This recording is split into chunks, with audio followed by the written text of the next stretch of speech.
अस्सलाम वालेकुम नाजरीन, क्या हालचाल है। उम्मीद है आप सब खैरियत से होंगे। जी नाजरीन, आज के वीलॉग के साथ शेख बिलाल तुफैल एडवोकेट आपके साथ हाजिर है। नाजरीन, आज जिस पे मैं वीलॉग करने जा रहा हूँ वो एक मुल्क का बहुत हाई प्रोफाइल केस है, नो डाउट। जी मैं बात कर रहा हूँ नूर मुकद्दम केस की। It was a cold blooded murder and it is a high profile case in Pakistan nowadays as well. Start करते हैं जी, एक शेर जो अभी मैंने लिखा उस शेर से स्टार्ट करते हैं, तो देखते हैं फिर आज इस पे क्या फैक्ट्स हैं जो मैं लेके आया हूँ। बिनते हवा के नरम लहजे ने इब्ने आदम बगाड़ रखे हैं। इब्ने आदम ने अपने सारे जुर्म बिनते हवा पर डाल रखे हैं। ना कसूर है इब्ने आदम का, ना गलती है बिनते हवा की। ये सारे जमेले तो हवस ने डाल रखे हैं। ये सारे जमेले तो हवस ने डाल रखे हैं। जी नाजरीन, नो डाउट सारे जमेले हमारे अंदर के लालच ने, हमारे लस्ट ने डाल रखे हैं। नूर मुकद्दम केस क्यों अहम है और इसकी हिस्ट्री क्या है, हम इसके थोड़े से बैकग्राउंड में जाते हैं। नूर Mukadam with Zahir Jaffer. Noor Mukadam at that time, at the time of murder, she was only 27 years old lady. और पाकिस्तान के बहुत जो हाई प्रोफाइल घर हैं उनसे उनका वास्ता है, उनका भी और जाहिर जाफर का भी। और जो इसके वालिद साहब हैं मुकद्दम साहब, वो एक एम्बेसडर रहे पाकिस्तान की, उन्होंने खिदमत की। और 19 जुलाई की रात को ये और 20 जुलाई की शाम को ये जाहिर जाफर से F74 में इस्लामाबाद में मिलने उनके घर जाती हैं। इससे पहले भी ऑब्वियसली उनके आपस में राब्ते थे और आप we can say that she was his girlfriend as well, वो उसकी गर्लफ्रेंड भी हो सकती हैं। और ज़ाहिर है वो वहाँ पे गई और उसको नहीं पता था कि क्या होने वाला है उसके साथ, ये उसकी ज़िंदगी की आखिरी रात होगी।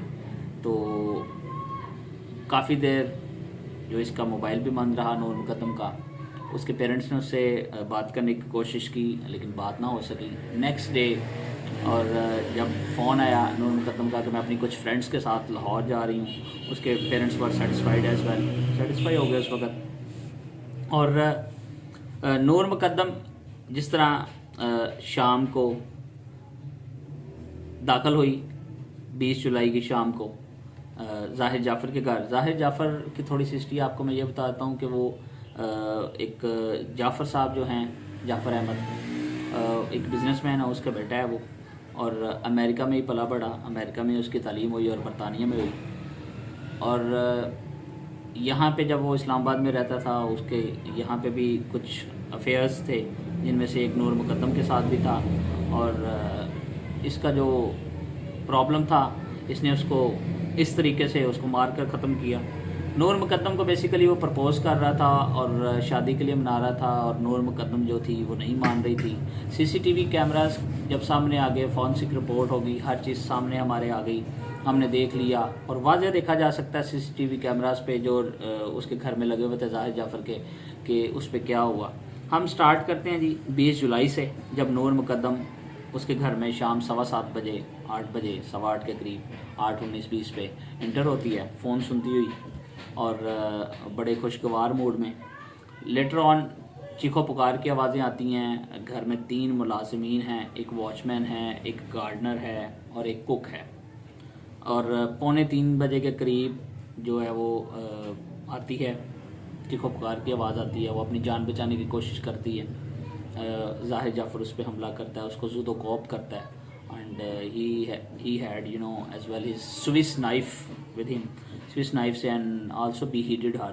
तो उसका सर भी वो काट देता है, बड़ा जुदो कॉप, बड़ी बेहमाना कत्ल। It was I would say it was a cold blooded murder as well. Cold blooded murder था, इसमें कोई शक नहीं था।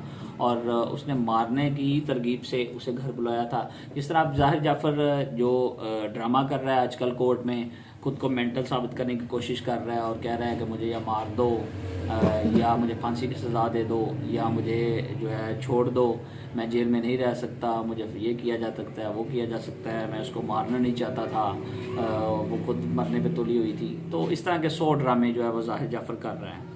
तो स्टार्ट करते हैं जी उसी दिन, सेम डे, जब चीखो पुकार की आवाज़ आ रही थी। उनके जो 4 के साथ वाले घर में थे लोग, उन्होंने आवाज़ें सुनी। उन्होंने इधर कुछ कहने के बजाय उन्होंने उसी दिन पुलिस से रब्ता किया। कौसार थाने में फ़ौरन पुलिस आ गई एंड वहाँ से जो आला कत्ल था, आलाकार था जिससे कत्ल किया गया, वो ऑन द स्पॉट पकड़ा गया। और ज़ाहिर जाफ़र को उन्होंने वहाँ पे खून ही खून था, वहाँ पे उसने स्लट किया हुआ था, तो उसको भी उन्होंने पकड़ लिया।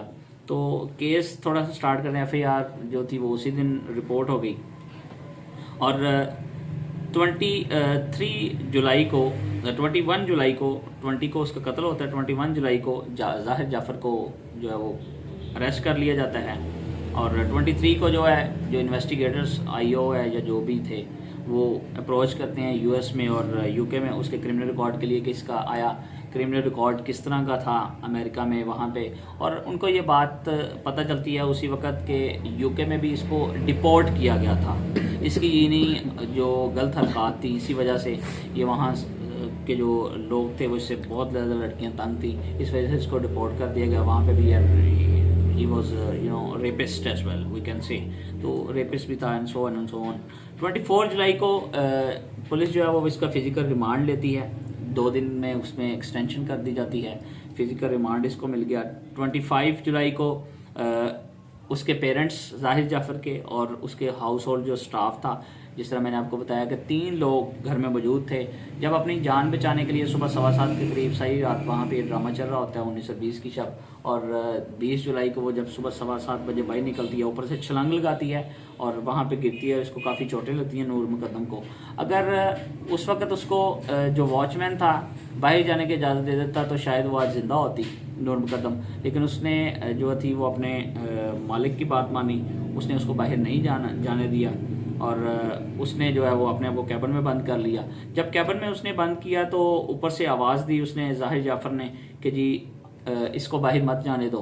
तो ज़ाहिर है वो उसका जो मालिक था और उसने उसकी बात माननी थी, वो उसको घसीटता हुआ अंदर लेके जाता है। तो ये भी बहुत अहम फैक्ट्स और CCTV में भी हम देख सकते हैं। तो वो उसको लेके जाता है और उसको मार देता है। उसके जो है वो वार करता है, बार बार नाइफ के वार करता है जो उसके पास होता है, तो उसको बहुत ज़ुदोखौफ भी करता है, बहुत मारता है, चिल्लाता है उस पर। 26 जुलाई को ज़ाहिर जो होता है वो अपना कन्फेस करता है अपना जुर्म कि उसने बिल्कुल उसको मारा था। और 27 को पुलिस जो है वो रिकवर करती है दोनों के मोबाइल फ़ोन्स, जिसमें और मोबाइल फ़ोन रिकवर करने के बाद फॉरेंसिक के लिए भेजते हैं और FIA को भी भेजते हैं कि इसमें से इसको किया जाए। उसके बाद 28 जुलाई ज़ाहिर जो है वो फिज़िकली उसको जो फिज़िकली रिमांड होता है उसमें 3 दिन की मज़ीद पुलिस जो है वो एक्सटेंशन मानती है और उसको 3 दिन की एक्सटेंशन मिल जाती है। 30 जुलाई को आप ये देख रहे हैं केस किस तरह तेज़ी से चल रहा है, क्योंकि ये मुल्क का बड़ा अहम केस था। ऑब्वियसली आज भी है, अभी को फ़र्द जुर्म सही तरह नहीं हो सकी। 30 जुलाई को पॉलीग्राफ और अदर टेस्ट कंडक्ट किए गए और उसमें DNA रिपोर्ट से साबित हो गया कि उसके नेल्स में से कहा जाता है कि उसके जो मिले हैं उसके लिए उसने ही मारा है उसको। फिर उसके बाद 31 जुलाई को 2 दिन का फिज़िकली रिमांड और मिल जाता है पुलिस को। और फिर उसके बाद 2 अगस्त को उसको 14 दिन के लिए जुडिशल कस्टडी में भेज दिया जाता है। जो वहाँ पे एडिशनल सेशन जज साहब हैं इस्लामाबाद के अतार रब्बानी साहब, जिनके पास ये केस चल रहा है। आजकल जो अभी सूरत हाल आप देख रहे हैं टीवी पे भी कि उसको स्ट्रेचर पे भी ज़ाहिर को लेके आया जा रहा है। फिर आप ये भी देख रहे होंगे कि वो कभी कुर्सी पे ड्रामे करता हुआ आ रहा है कि मैं जो है वो मेंटल इलनेस का शिकार हूँ, सो ऑन। उस पर एंड पे बात करेंगे कि क्या होता है। फिर उसके बाद जी ज़ाहिर के जो पेरेंट्स हैं वो अपनी 5 अगस्त को बेल के लिए बेल फाइल करते हैं and it was rejected as well, reject हो जाती है। 14 अगस्त को जैसे मैंने आपको पहले बताया कि उसका DNA और फिंगरप्रिंट्स की इन्वॉल्वमेंट मर्डर में नज़र आती है। Although he was confessed his murder as well in 26 July as well, 26 जुलाई को वो कन्फेस भी कर लेता है। 15 अगस्त को जो थेरेपी ऑनर्स वर्क्स थे, क्योंकि अब ये बात मैं यहाँ पे करना जा रहा हूँ, जब ज़ाहिर ने मर्डर कर दिया नूर का तो वो अपने बाप को फ़ोन करता है एंड उसका जो बाप होता है जाफ़र अहमद साहब, वो इस वक्त होते हैं कराची में। 45 सेकंड और 46 सेकंड्स की आई थिंक उसकी बात होती है जो पता चल सकी है। वो फ़ौरन फ़ोन करता है असवद आदम जी जो इसकी माँ है ज़ाहिर की, तो उसको फ़ोन करता है, वो फौरी फ़ोन करती है वो थेरापिस्ट वालों को, तो वो अपने 4 बंदे भेजता है। उसमें जो अमजद और जो बंदा एक होता है वो ही ऊपर जाके जब उसको कहते हैं कि मतलब उसको पीछे से पकड़ता है ज़ाहिर को जाके, और वो उसके काबू नहीं आ रहा होता, उसमें वो खुद भी ज़ख्मी होता है और बाकी लोगों को ऊपर वो बुलाता है, बाहर से वो ऊपर जाता है सीढ़ी लगा के, तो उसको वो कंडक्ट करता है। उनको भी वो 6 लोगों को भी अरेस्ट कर दिया जाता है। उसका जो ऑनर है, CEO है, जो थेरापिस्ट है वहाँ का ताहिर ज़हूर, तो उसको भी वो अरेस्ट कर लेते हैं। 23 अगस्त को उनको बेल मिल जाती है और साथ में उनको मुचलका कहा जाता है कि जी 5 लाख रुपए जो 5 मिलियन का मुचलका जो है वो आप जमा करवाएं पर ईच पर्सन एज वेल। तो उसके बाद 26 को जी उनकी बेल के अगेंस्ट जो मुकद्दम साहब हैं नूर के फादर, वो कहते हैं जी कि उसको बेल उनकी जो मिली है उसे जो है वो रिजेक्ट किया जाए। 1 सितंबर को जाहिर जाफ़र के जो फादर होते हैं वो उनकी हेल्प मांगते हैं कि जी आप हमारी कुछ मदद करें, और इसी वजह पे उन पे लेटर ऑन अक्टूबर में फ़र्द जुर्म भी ऐड कर दी जाती है 12 लोगों पर। तो अबिटमेंट इसमें क्योंकि बहुत करदार है, या जिस तरह पाकिस्तान पिनल कोड का 302 फौरी तौर पे FIR में भी लग गई थी क्योंकि उसने कन्फेस भी कर लिया था और बड़ा कोल्ड ब्लडेड मर्डर था।